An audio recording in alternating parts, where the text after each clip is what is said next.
اے پروردگار مجھ کو ایسی توفیق عنایت کر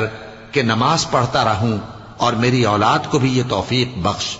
اے پروردگار میری دعا قبول فرما۔ اے پروردگار حساب کتاب کے دن میری اور میرے ماں باپ کی اور مومنوں کی مغفرت کیجو۔ اور مومنوں یہ نہ سمجھنا کہ یہ ظالم جو کام کر رہے ہیں اللہ ان سے بے خبر ہے، وہ ان کو اس دن تک مہلت دے رہا ہے جبکہ دہشت کے سبب آنکھیں پھٹی کی پھٹی رہ جائیں گی اور لوگ سر اٹھائے ہوئے میدان قیامت کی طرف دوڑ رہے ہوں گے، ان کی نگاہیں خود اپنی طرف لوٹ نہ سکیں گی